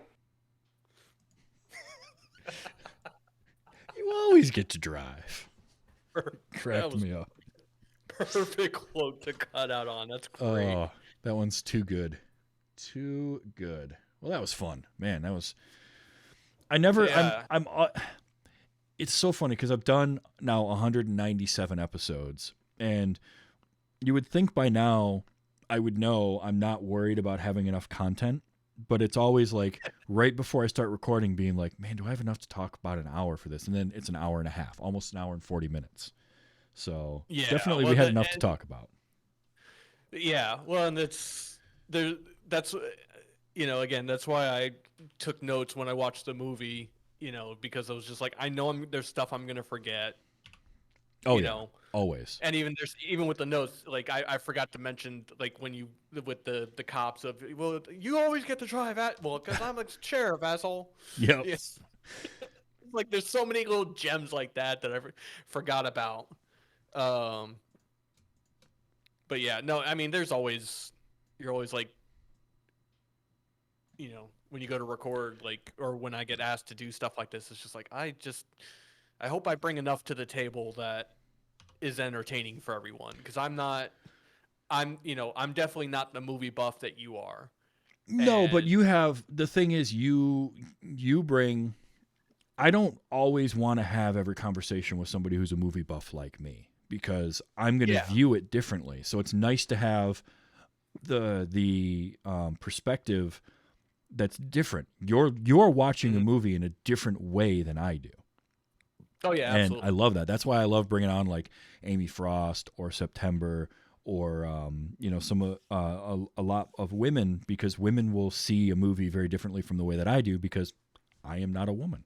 And so like absolutely. I love having that, like these different viewpoints and ideas, and everybody brings something new to the discussion.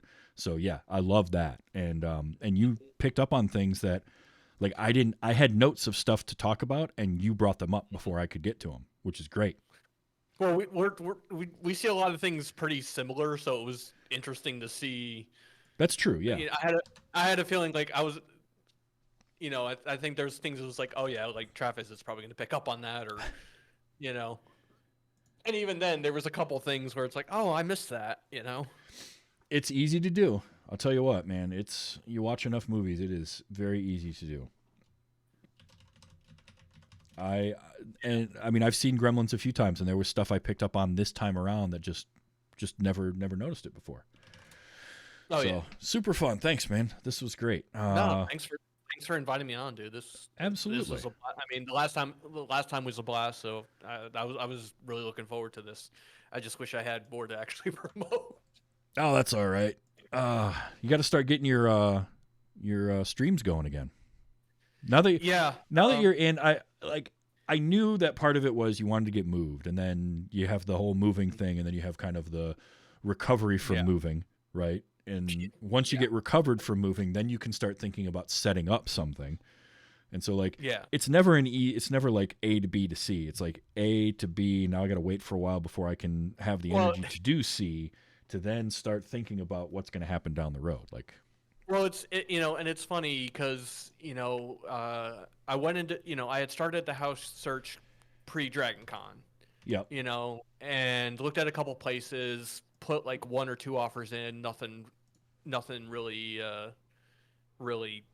bit. So I was like, okay, I'm gonna put this on pause, go to Dragon Con, and we'll see what happens when I get back. Mm-hmm.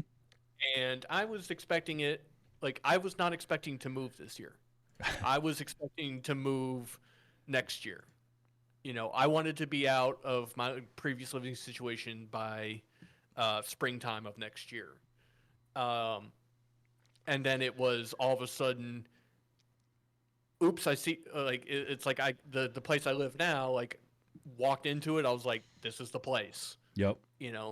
Put the offer in, got accepted right the next day. It was just, oops, I bought a house. Yeah. And, that's when it's meant. It's meant to happen that way because it went down and there you go. And then it's, okay, hurry up and wait for 30 days while all the, everything processes, and that comes with its own nightmare. And then it's like, okay, we got to move. I got, thankfully I had 1 week of PTO so I could at least get the major move done. And then it was like, oh, well, now we're in November and now it's Thanksgiving. And then it was just like, it was just kind of one thing after another. And it's finally like, okay, now maybe the dust is finally starting to settle. Yeah. So, I do want to start streaming next year. And I've got some plans for that. Awesome. But I'm going to wait till once all the holidays and New Year's in and everything like that. But yeah. All right. I want to get back to content creation this next year. No, not that. Damn it. Something's wrong with my site now. WordPress has crashed. That's not good. No. Because it means that I can't even log in to the WordPress backend. I need to... Luckily, I do backups. So... Son of a... Bombats happened to mention it to me.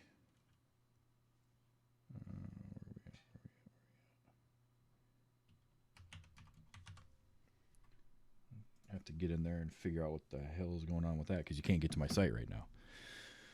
Uh-oh. It's just a database connection error, and I don't even know.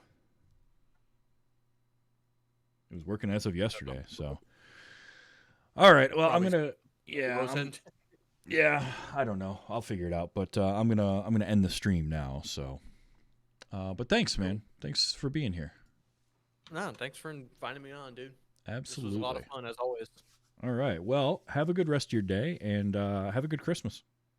You too, man. Take it easy. All right, bye. Bye.